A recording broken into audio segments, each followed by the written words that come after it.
নমস্কার বন্ধুরা, মালতী কিচেনে তোমাদের সবাইকে স্বাগত। এই যে গাঁটি কচু নিয়ে চলে এসেছি, বেশ বড় বড় গাঁটি। আর এখান থেকে দেখো দুটো আলুও নিয়ে নিয়েছি। আর এখানে আছে তোমার রুই মাছ, রুই মাছের বাচ্চা। ওগুলো দিয়ে গাঁটি কচু দিয়ে আজকে ঝোল বানাবো। তো বন্ধুরা দেখতে থাকো। অনেকেই হয়তো এই গাঁটি কচুটা খায় না, অপছন্দ করে, আবার অনেকে ভালোবাসে। আর এখানে একটু তেলাপিয়া মাছ আছে, এটা আমি আমার ছেলের জন্য আলাদা করে বানাবো, ওই সব খায় না। আর এখানে বাদবাকি মাছ নিয়ে নিয়েছি, আমি এগুলো দিয়ে মাছ দিয়ে ঝোল করব। প্রথমে আমি কচুটাকে একটু তুলে নিচ্ছি, মানে খোসাটা ছাড়িয়ে নিচ্ছি, বেশ বড় বড় তো। আর ছোট হলে আমি এটা সেদ্ধ করে নিতাম।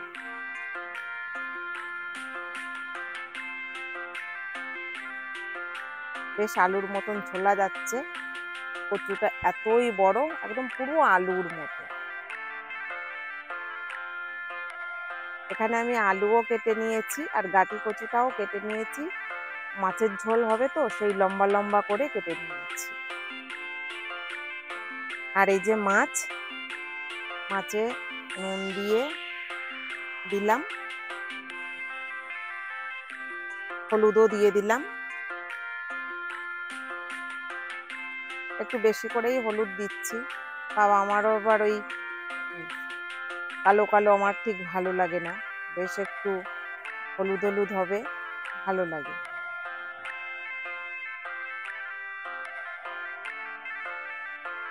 মাছের মাথা দেখো কত বড়।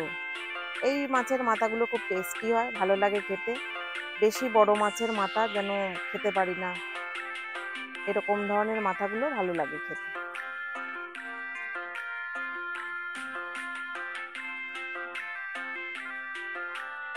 তো মাছের নুন হলুদ মাখানো হয়ে গেছে, কড়াইতে তেল দিয়ে দিচ্ছি। এবার মাছগুলো দিয়ে দিচ্ছি তেলের ওপরে।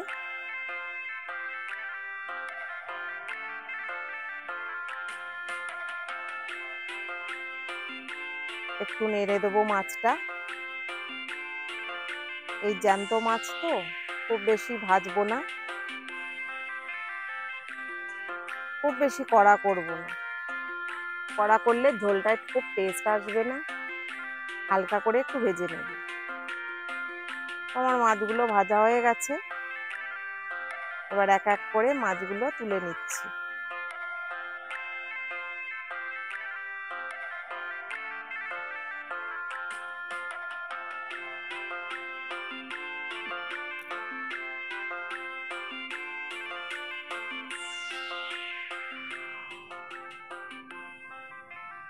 এবার কড়াইতে জিরে তেজপাতা ফোড়ন দিচ্ছি।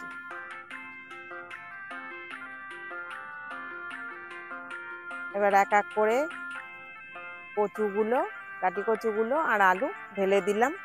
এখানে কিন্তু আমি পেঁয়াজ ব্যবহার করলাম না, শুধু এখানে প্লেন জিরে তেজপাতা দিয়ে নুন হলুদ দিয়েই ঝোলটা আমি করব।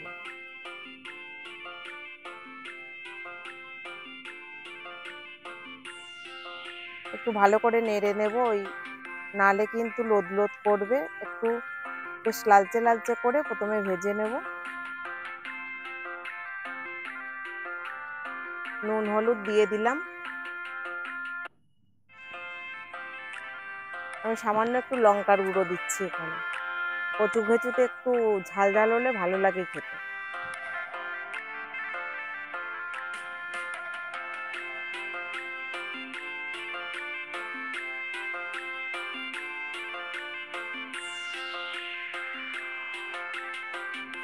একটু ভালো করে কষিয়ে নেব।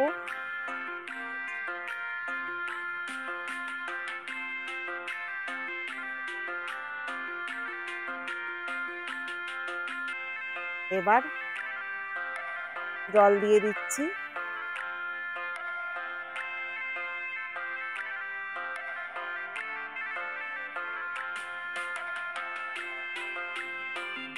মাছগুলো এবার ওপর থেকে দিয়ে দিচ্ছি। এখানে কিন্তু আমার কাঁচা লঙ্কাটা দেওয়া হয়নি, কাঁচা লঙ্কা এখনো বাজারে রয়েছে। বাজার থেকে আসলেই কাঁচা লঙ্কাগুলো দেব। এক এক করে দেখো সব মাছগুলো দিয়ে দিচ্ছি।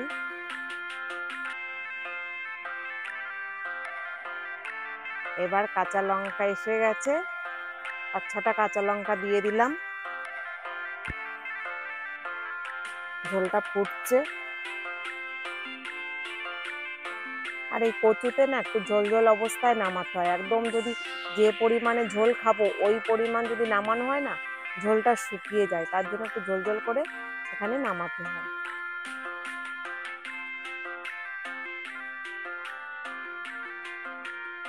তো বন্ধুরা আমার ঝোল রেডি। আর আজকে গাটি কচুর ঝোল কেমন লাগলো কমেন্ট করতে ভুলো না। আর অবশ্যই ভিডিওটা ভালো লাগলে লাইক, শেয়ার, সাবস্ক্রাইব করে দিও। আর ফেসবুক পেজটাকে ফলো করে দিও। নতুন ভিডিও নিয়ে আসবো, পাশে থেকো, ভালো থাকো, সুস্থ থাকো। ধন্যবাদ।